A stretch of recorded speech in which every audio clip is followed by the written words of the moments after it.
I wonder if anyone is expecting President Muhammad Buhari to take action on whatever is going on in the country today. This president we're talking about has lost his mind and he seemed not to even understand what is going on in the country. He's lost touch with the current happenings of things in Nigeria. He's not even aware of what is happening. He's just there. He's like a dead body. He's a figurehead. He's being used by his cabinet members and those he's surrounded with or surrounded by. Because if he's in his right mind, the same Buhari Nigerians trusted back then in 2015, I believe he would have done better. But that man has lost his mind. He lost his mind a long time ago. I think even the rumor that he was dead and all of that, it could just be that he is not dead, but someone that lost his mind. So perhaps they are just using him to get their deeds done. And that is why most people are saying that, see, Islamization of Nigeria is very possible because the president is not in his right mind. He's being told what to do and he does according to what these people ask him to do. And that has caused so many havoc happening in the country today. How can a sitting president sit by and watch the country, face all these things, and he will not mention, he would not even come out to address his people? You should think about this. He's not addressing the people because these same people have not asked him to do so.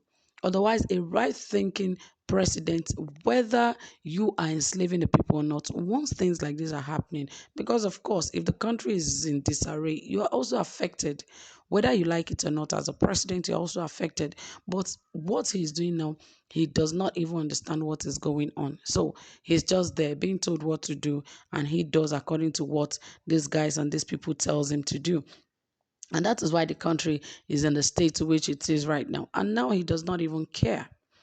Even now the Niger Delta militants have come out this time to say that they are going to crumble the affairs of this nation, the economy of this nation, and the president will be the one to blame. But guess what? Our president is not moved.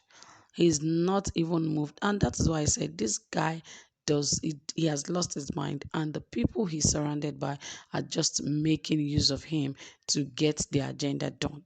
Anyway, guys, let's find out what the militants or Niger Delta Avengers have to say to the president and why they are sending threats to Nigerians and the president. More details, but please ensure you subscribe, give this video a thumbs up, turn on the notification bell, ensure you like and also share this video.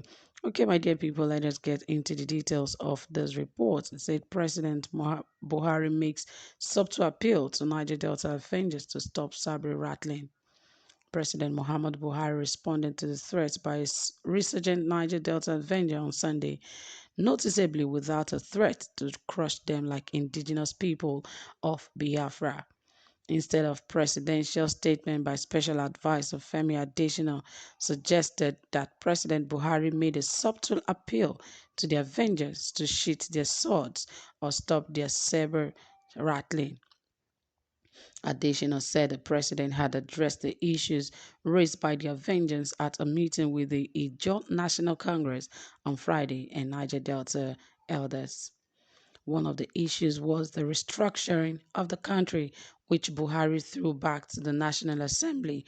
Another was the reconstitution of the board of the Niger Delta Development Commission.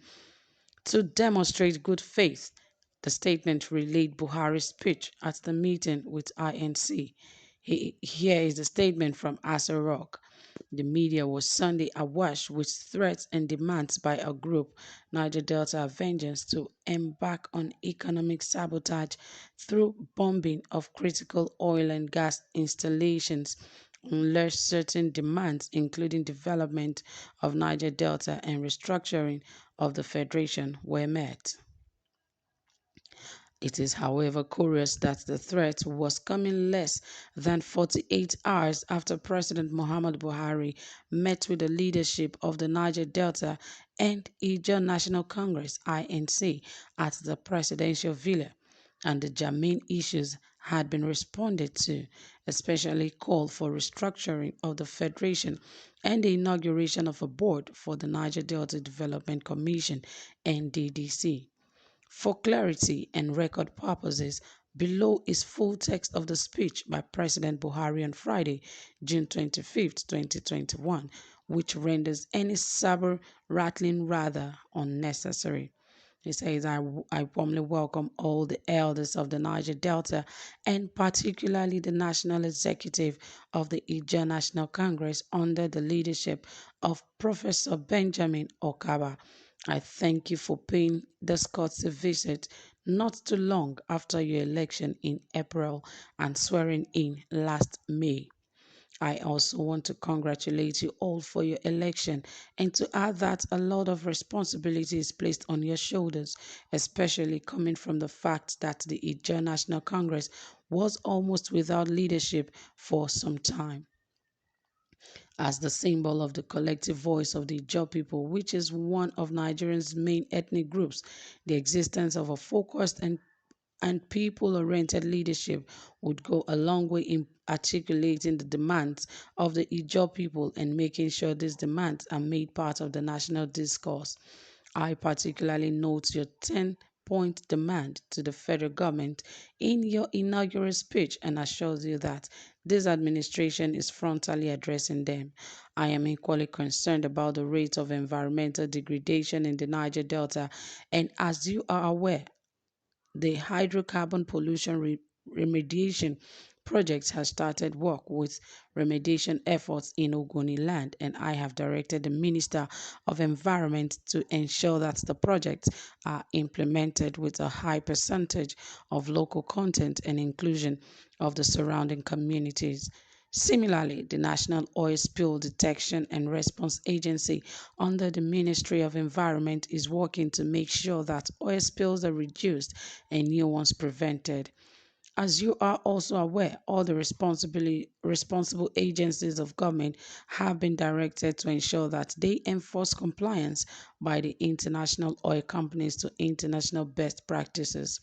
In addressing your call for immediate restructuring, the National Assembly, whose responsibility it is to ensure that our Constitution responds to the call for a restructured Nigeria, has already concluded regional consultations, and as soon as they finalize the process, necessary actions would not be delayed on any part.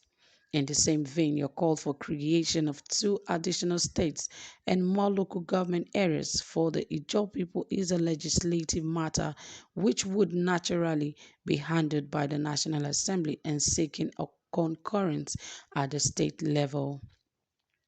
I completely agree with your call to allocate operational licenses for marginal fields to Ijaw people. However, like you know, the process of granting licenses is guided by laid-down rules and regulations, most of which even favor local content and local contractors. I see no reason why they should not be granted such licenses if qualified.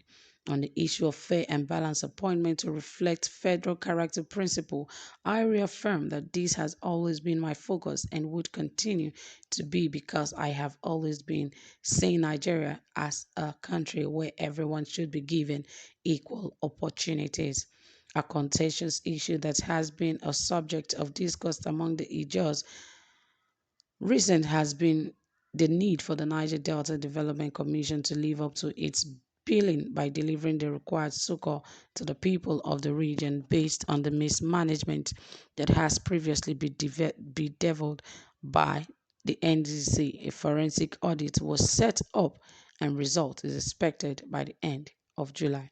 So obviously the president was just trying to, make peace and ensure that this guy does not unleash terror in Nigeria. Well, guys, that is it. Drop a comment. Tell us what you think about this. And don't forget to give this video a thumbs up. To have a pleasant time. Bye for now.